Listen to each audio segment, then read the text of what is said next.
नमस्कार, मैं हूं विकास भदौरिया। न्यूज हेडक्वार्टर में आपका स्वागत है। अगले आधे घंटे हम आपको देश दुनिया की तमाम महत्वपूर्ण खबरें दिखाएंगे और ये सभी खबरें 1 मिनट के भीतर होंगी। तो चलिए खबरों के सिलसिले को शुरू करते हैं। पहली खबर रख देते हैं आपके सामने। प्रयागराज के महाकुंभ से जुड़ी हुई खबर है। 26 फरवरी यानी महाशिवरात्रि का आखिरी दिन है। महाकुंभ के आधिकारिक समापन में अब सिर्फ 29 घंटे ही बचे हैं। लिहाजा पावन डुबकी के लिए संगम तट पर श्रद्धालुओं की जबरदस्त भीड़ उमड़ी है। हालात ये है कि मेला क्षेत्र में पैर रखने की जगह नहीं है। फिर भी आसपास के जिलों से ही नहीं, देश भर से लोगों का लगातार आना जारी है। 13 जनवरी को शुरू हुए महाकुंभ में अब तक 64 करोड़ लोग स्नान कर चुके हैं।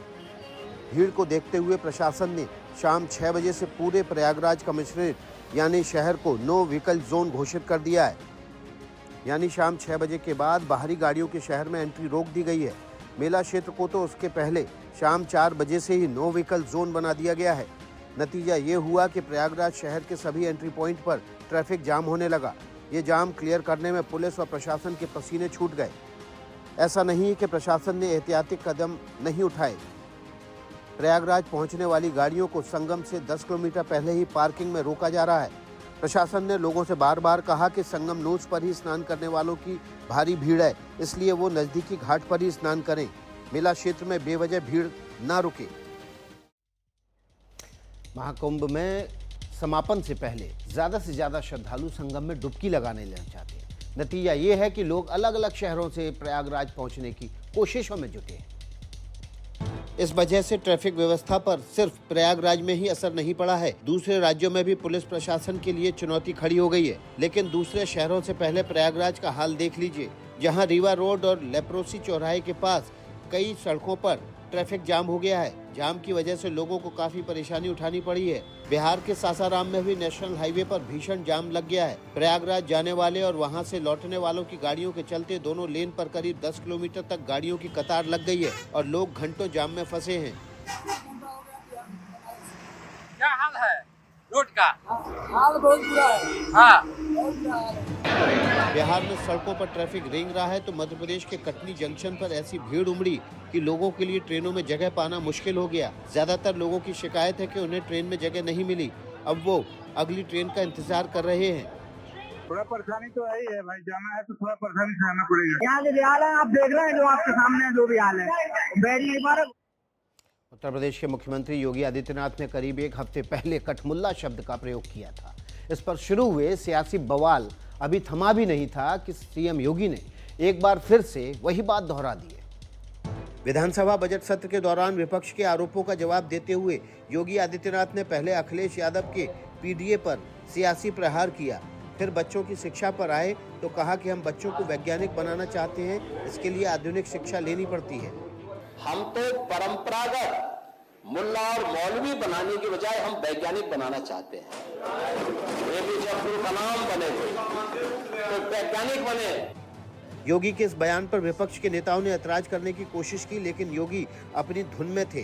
कहा किसी बच्चे के साथ भेदभाव नहीं होने देंगे, बच्चे ईश्वर की सर्वश्रेष्ठ कृति हैं। हम हर बच्चे के साथ वो ईश्वर की सर्वश्रेष्ठ कृति है, कोई भेदभाव नहीं। उत्तम शिक्षा मिले, अच्छी शिक्षा मिले। कारखाने बंद होने जा रहे हैं। अभी अमेरिका से कई उद्योगपतियों को ब्लैकलिस्ट कर दिया राष्ट्रपति ने वहां के, और हमारे मुख्यमंत्री कह रहे हैं कि अंग्रेजी कौन सीखेगा कौन नहीं सीखेगा। दिल्ली में विधानसभा सत्र के दूसरे दिन शराब नीति से जुड़ी सीएजी की रिपोर्ट पेश की गई। दिल्ली में मुख्यमंत्री रेखा गुप्ता ने रिपोर्ट सदन में रखी और इस रिपोर्ट में लिखा गया है कि अरविंद केजरीवाल के फैसले से दिल्ली को 2000 करोड़ का नुकसान हुआ है। दिल्ली सरकार से संबंधित भारत के नियंत्रक एवं महालेखा परीक्षक का दिल्ली में शराब के विनियम और आपूर्ति पर निष्पादन लेखा परीक्षा प्रतिवेदन वर्ष 2024 का प्रतिवेदन संख्या नंबर 1 की प्रतियां सदन पटल पर प्रस्तुत करती हूं। इस रिपोर्ट में कहा गया है कि अरविंद केजरीवाल के मुख्यमंत्री रहते दिल्ली में जो नई शराब नीति लागू की गई थी, उससे दिल्ली सरकार को 2000 करोड़ रुपए का घाटा हुआ। पॉलिसी कमजोर थी और लाइसेंस प्रक्रिया में गड़बड़ी हुई। एक्सपर्ट पैनल ने पॉलिसी में कुछ बदलाव के सुझाव दिए थे, जिन्हें तत्कालीन डिप्टी सीएम मनीष सिसोदिया ने नजरअंदाज कर दिया। बीजेपी शुरू से कहती रही है कि सत्ता में रहते आम आदमी पार्टी ने जानबूझकर जिन सीएजी की रिपोर्ट्स को लटकाए रखा, उन्हें पहले ही इस सत्र में सार्वजनिक किया जाएगा। अब बीजेपी उसी वायदे पर अमल कर रही है। दिल्ली में कुछ लोगों ने दो भाइयों की पिटाई कर दी। पिटने वाले का आरोप है कि उन्होंने बीजेपी नेता का पोस्टर लगाया तो आम आदमी पार्टी के समर्थकों ने उसे बुरी तरह पीट दिया। और दिल्ली में मधु विहार और चंद्र विहार के बीच सड़क पर हुई मारपीट की यह वारदात सीसीटीवी कैमरे में कैद हो गई। तस्वीरों में साफ दिख रहा है कि कुछ लोग दो लोगों को पकड़कर खींच रहे हैं। थोड़ी खींचतान हुई। इस दौरान कुछ लोग बीच बचाव करते हुए दिखाई दिए, लेकिन अचानक थप्पड़ और घूंसों की बरसात होने लगी। कुछ लोगों ने पिट रहे युवकों को बचाने की भी कोशिश की, लेकिन पीटने वाले भारी पड़े। उन्होंने हाथ तब रोका जब मन का गुबार निकल गया।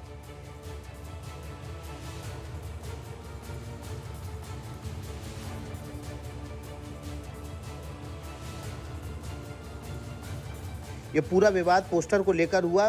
पीड़ितों का कहना है कि वो बीजेपी के विधायक रवि नेगी के स्वागत के लिए उनका पोस्टर लगा रहे थे, जिसे आम आदमी पार्टी के कार्यकर्ता आशु चौधरी ने फाड़ दिया। इसका विरोध करने पर 25 से 30 लोगों ने उन्हें बुरी तरह पीट दिया और दुकान में भी तोड़फोड़ की।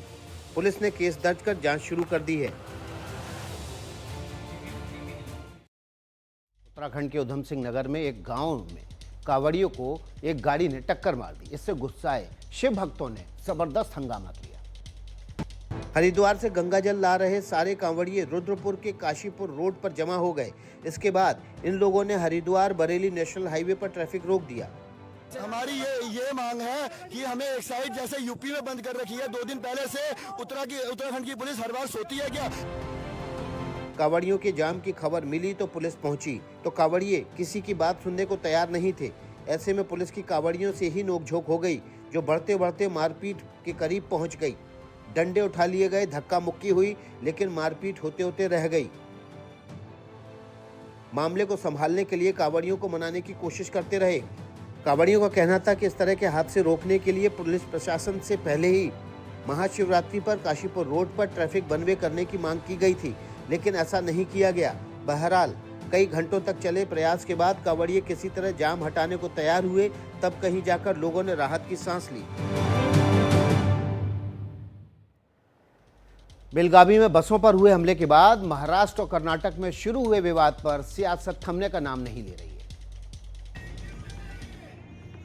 नारायण गौड़ा की अगुवाई वाले कर्नाटक रक्षण वेदिकी यानी केआरवी ने बेलगावी चलो का नारा दिया है। इसके बाद केआरवी के कार्यकर्ता और समर्थक बेलगावी में जमा हो गए और जोरदार प्रदर्शन किया। इस दौरान केआरवी के प्रेसिडेंट नारायण गौड़ा और दीपक दगुबत्ती ने अंग्रेजों से लोहा लेने वाली कित्तूर की रानी चन्नम्मा की प्रतिमा पर फूल चढ़ाए। प्रदर्शनकारियों का कहना था कि बेलगावी कर्नाटक का हिस्सा है और रहेगा। बेलगावी को महाराष्ट्र में लाने की कोई साजिश कामयाब नहीं होने देंगे। बेलगावी में ताजा विवाद कर्नाटक की सरकारी बस सर्विस केएसआरटीसी के बस कंडक्टर की पिटाई से शुरू हुआ। आरोप है कि कंडक्टर को मराठी में बात न करने पर पीटा गया। इस तरह महाराष्ट्र की सरकारी बस सर्विस एमएसआरटीसी के ड्राइवर ने कन्नड़ भाषियों पर मारपीट का आरोप लगाया। इसके बाद से दोनों राज्यों के बीच बस सर्विस फिलहाल रुकी हुई है। कर्नाटक के चित्रदुर्ग में एक ऐसा हादसा हुआ कि देखने वालों के दिल दहल गए। सड़क पार करते समय एक तेज रफ्तार कार ने महिला को टक्कर मार दी। महिला एक्सप्रेस वे पार कर गई। टक्कर इतनी तेज थी कि महिला कई फीट तक हवा में उछल गई और काफी दूर जाकर गिरी। ये दिल दहलाने वाला हादसा चित्रदुर्ग में मोलाकलमुरु के बासापुर गांव में हुआ। सीसीटीवी कैमरे में कैद तस्वीरों में साफ दिखाई दे रहा है कि हादसे का शिकार होने से पहले महिला एक दूसरी महिला और 2 बच्चों के साथ रात में एक्सप्रेस वे पार करने की कोशिश कर रही है। महिला डिवाइडर पार कर दूसरी लेन पर पहुंची ही थी कि तेज रफ्तार कार ने उसे टक्कर मार दी। इसके बाद महिला कई फीट हवा में उछलकर दूर जा गिरी। महिला को टक्कर मारने के बाद कार नहीं रुकी और जिस तेज रफ्तार से आई थी उसी तेज रफ्तार से बढ़ती चली गई। कार की चपेट में आई महिला तो हवा में उछलकर 3 लेन दूर जा गिरी, लेकिन उसके ठीक पीछे चल रही दूसरी महिला और बच्चों की किस्मत अच्छी थी, वो बाल बाल बच गए। वीडियो में एक और आदमी उसे देखने के लिए दौड़ता दिखाई दे रहा है। बताया जा रहा है कि वीडियो 23 फरवरी का है। पुलिस ने इन तस्वीरों के आधार पर मामला दर्ज कर जांच शुरू कर दी है। उत्तर प्रदेश के देवरिया में एक बुजुर्ग महिला और उसके बेटे के बीच सड़क पर पिटाई हो गई। बताया जा रहा है कि दोनों के बीच जमीन का झगड़ा था।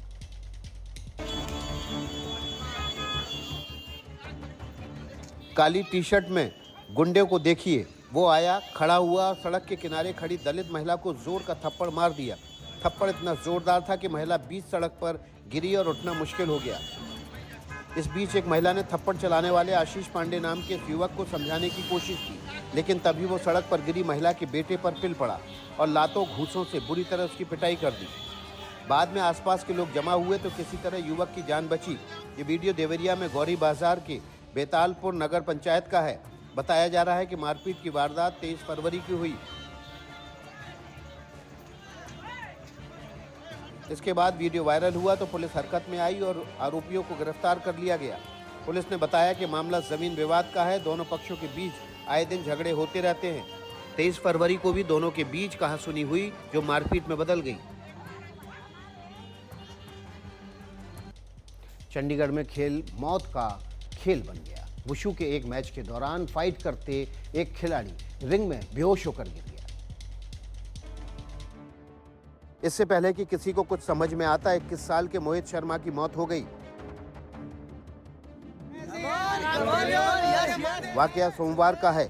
चंडीगढ़ यूनिवर्सिटी में all India inter university wushu championship चल रही थी। जयपुर के डिस्ट्रिक्ट चैंपियन मोहित शर्मा अपने ओपोनेंट से फाइट कर रहे थे। लाल ड्रेस पहने मोहित पहला राउंड जीत चुके थे और दूसरे राउंड में भी आगे थे, लेकिन फाइट के दौरान अचानक मोहित रिंग में मुंह के बल गिर गए। जब मोहित के शरीर में कोई हरकत नहीं दिखी तो रेफरी ने उन्हें उठाने की कोशिश की, लेकिन वो नहीं उठे। इसके बाद अफरा तफरी मच गई। वहां मौजूद रेफरी और दूसरे खिलाड़ियों ने उन्हें संभालने की कोशिश की। इसके तुरंत बाद लोग भी पहुंच गए और मोहित को उठाकर मोहाली के सिविल अस्पताल ले जाया गया। डॉक्टरों ने जांच के बाद उन्हें मृत घोषित कर दिया। बताया जा रहा है कि रिंग में फाइट करते हुए मोहित को हार्ट अटैक आया, इसी वजह से उनकी मौत हो गई। भारत पाकिस्तान क्रिकेट मैच के बाद एक आदमी को भारत के खिलाफ नारेबाजी भारी पड़ गई। प्रशासन ने उसके अवैध निर्माण पर बुलडोजर चलवा दिया।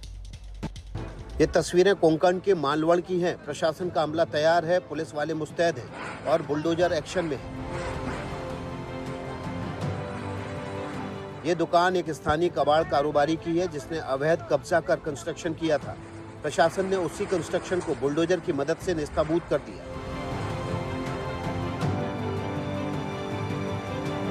लेकिन बुलडोजर वाले सेक्शन के पीछे है भारत पाकिस्तान के बीच दुबई में हुआ चैंपियंस ट्रॉफी का मैच, जिसमें भारत ने पाकिस्तान को करारी मात दी। बताया जा रहा है कि मैच के दौरान रोहित शर्मा का विकेट गिरने पर कबाड़ कारोबारी ने पाकिस्तान जिंदाबाद के नारे लगाए थे। ये बात फैली तो मामला गर्मा गया और शिवसेना विधायक नीलेश राणे एक्शन लेने की मांग करने लगे। इसके बाद मालवण नगर परिषद प्रशासन ने आरोपी कारोबारी की कबाड़ की दुकान पर बुलडोजर चला दिया और उसकी दुकान को पूरी तरह से ध्वस्त कर दिया। दिल्ली के द्वारका में एक सड़क अचानक धंस गई। एक कार गड्ढे में समा गई। तस्वीरों में आप देख सकते हैं कैसे गड्ढे में कार पड़ी हुई है। आसपास लोगों का जमावड़ा लगा हुआ है। घटना द्वारका के सेक्टर 9 की है। सोमवार देर रात अचानक सड़क धंस गई और यहां से गुजर रही कार इसमें समा गई। हादसा द्वारका के केएम चौक के पास हुआ। मेन रोड और सर्विस रोड के बीच वाले हिस्से की सड़क धंसी। द्वारका साउथ थाना से पुलिस टीम मौके पर पहुंची। क्रेन को बुलाया गया और कार को बाहर निकाला गया। कार निकलने के बाद गड्ढे के चारों ओर बैरिकेड लगा दिए गए ताकि वहां से कोई और गाड़ी ना गुजरे और कोई हादसे का शिकार ना हो। गनीमत ये रही कि कार चला रहे शख्स की जान बच गई। उसे थोड़ी चोट जरूर लगी, लेकिन बड़ी अनहोनी नहीं हुई। यह भी किस्मत की बात है कि हादसा दिन या शाम के समय नहीं हुआ। सड़क पर ट्रैफिक भी कम था, लेकिन इस हादसे ने एक बार फिर दिल्ली में सड़कों की हालत पर सवाल उठा दिए। देश की राजधानी में इस तरह अचानक सड़क का धंस जाना प्रशासन की पोल खोल रहा है।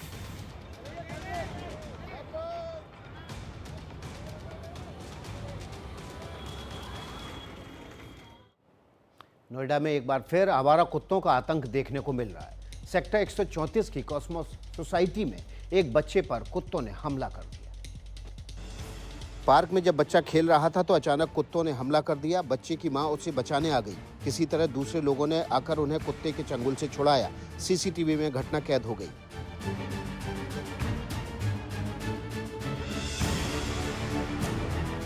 नोएडा के जेपी ग्रीन्स विश टाउन की कॉस्मोस सोसाइटी की ये घटना है। यहाँ के लोगों का कहना है कि डॉग अटैक के मामले बढ़ते जा रहे हैं। एक महीने में ये 8वीं घटना है जो यहाँ हुई है। लोगों का कहना है कि अब बच्चों को बाहर भेजने से डरने लगे हैं।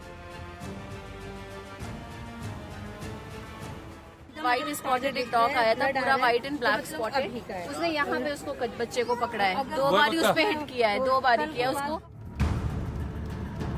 यहाँ के निवासियों ने पुलिस प्रशासन में भी कई बार इसकी शिकायत की है, लेकिन कोई कार्रवाई नहीं हुई। नोएडा प्राधिकरण भले ही डॉग पॉलिसी बनाने का दावा करता है, लेकिन इस तरह के मामलों में कोई कमी नहीं दिख रही है। प्रधानमंत्री ने असम में निवेश का गेटवे खोल दिया है। उद्योग जगत के दिग्गजों और विदेश से आए व्यापारिक प्रतिनिधिमंडल की मौजूदगी में प्रधानमंत्री ने एडवांटेज असम 2.0 शिखर सम्मेलन का उद्घाटन किया। तो अंग्रेजी भाषा के अल्फाबेट ए को लेकर बड़ी बात कह दी। प्रधानमंत्री ने 2013 में किए गए चुनाव प्रचार के दौरान असम को लेकर उनके मन में जो बात आई थी उसे आज सबके साथ साझा किया। वो दिन दूर नहीं जब लोग अल्फाबेट्स पढ़ना शुरू करेंगे तो कहेंगे ए फॉर असम। प्रधानमंत्री मोदी ने कहा कि पिछले 6 साल में असम की अर्थव्यवस्था डबल हो गई है। इस मौके पर अदानी समूह ने असम में 50,000 करोड़ के निवेश का ऐलान किया है। It is with a great pride that I announce today the Adani Group's commitment to invest rupees 50,000 crores in Assam. Our investments will span across airports, aerocities, city gas distributions, transmissions, cement and road projects. बात करते हैं दक्षिण Korea की, जहां एक निर्माणाधीन पुल अचानक गिर गया। पुल गिरने की ये तस्वीरें देखकर दिल दहल जाए। आप देख सकते हैं कि कैसे इस निर्माणाधीन पुल का ये हिस्सा नीचे गिरा है।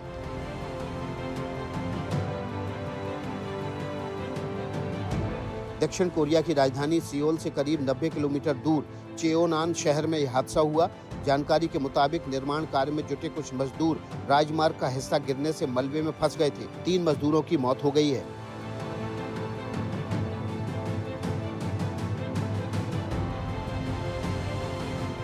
घायलों को अस्पताल में भर्ती करा दिया गया है। इनमें से कुछ की हालत गंभीर बताई जा रही है। वहीं ये भी बताया जा रहा है कि कुछ लोग मलबे में और दबे हो सकते हैं। घटना स्थल पर रेस्क्यू ऑपरेशन चलाया जा रहा है। मलबे को हटाने की कोशिश हो रही है।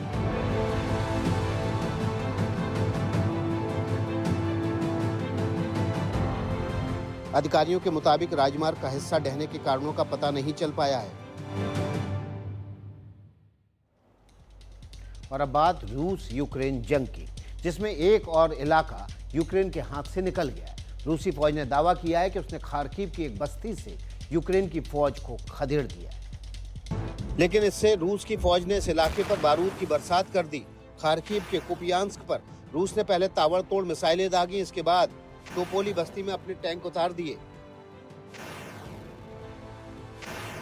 टोपोली में यूक्रेन के जो बचे खुचे सैन्य ठिकाने थे उन्हें इन टैंकों ने तबाह कर दिया है। खार्किव यूक्रेन का वो हिस्सा है जो रूस की सीमा से बिल्कुल सटा हुआ है। शुरू में यूक्रेन की फौज ने इसी तरह से रूस पर कई हमले किए थे, इसलिए रणनीतिक तौर पर इस जगह की अहमियत काफी बढ़ जाती है। लिहाजा खार्किव में रूस की बढ़त को यूक्रेन के लिए बड़े झटके के तौर पर देखा जा रहा है।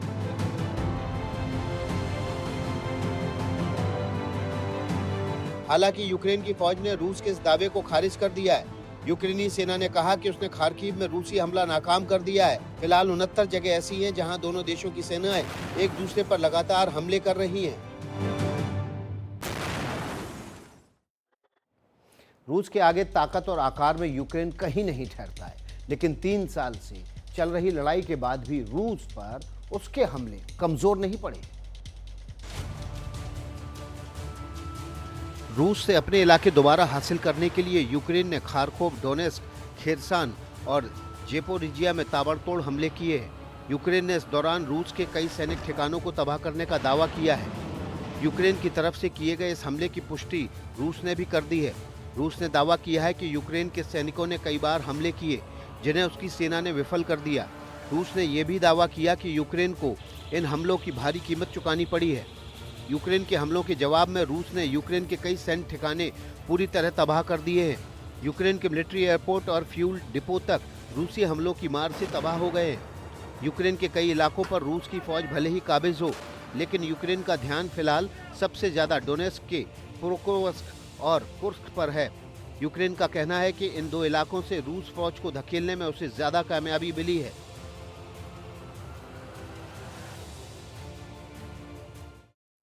बच्चों का स्कूल में मन लगा रहे, इसके लिए तेलंगाना के करीमनगर जिले में एक स्कूल ने अनूठा तरीका अपनाया। स्कूल मैनेजमेंट ने क्लास को ही ट्रेन के डिब्बे में बदल दिया। बात हैरान करने वाली है, लेकिन पूरा खेल तब समझ में आएगा जब आप ये वीडियो देखेंगे। दरअसल ये एक सरकारी स्कूल है जिसकी दीवारों पर रंग बिल्कुल रेल के डिब्बों की तरह किया गया है और क्लासरूम के विंडो को ट्रेन की खिड़कियों की तरह बनाया गया है। छात्रों को ऐसा लगता है जैसे वो क्लास में घुसने की जगह ट्रेन में सवार हो रहे हैं। दरअसल करीमनगर के इस स्कूल में छात्रों की संख्या लगातार घटती जा रही थी। हालात ऐसे बनते जा रहे थे कि स्कूल बंद होने का खतरा पैदा हो गया था। इसलिए स्कूल के मैनेजमेंट ने छात्रों को स्कूल की तरफ खींचने के लिए ये नया तरीका आजमाया। इसका असर भी दिखा। अब स्कूल में बच्चों की संख्या बढ़ रही है और घर वाले भी अपने बच्चों को यहाँ भेजकर खुश हैं। स्कूल के टीचर बच्चों की पढ़ाई तो करवाते ही हैं, उनके शारीरिक विकास का भी ध्यान रखते हैं। बच्चों की सेहत दुरुस्त रखने के लिए उनसे तरह तरह के फिजिकल एक्टिविटीज भी कराई जाती हैं।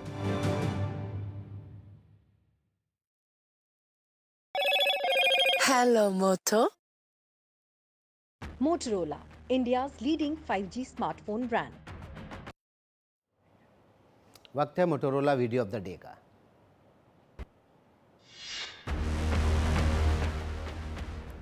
तस्वीरें छत्तीसगढ़ के धमतरी से हैं, जहां कैदियों ने जेल में ही संगम के पावन जल का स्नान किया।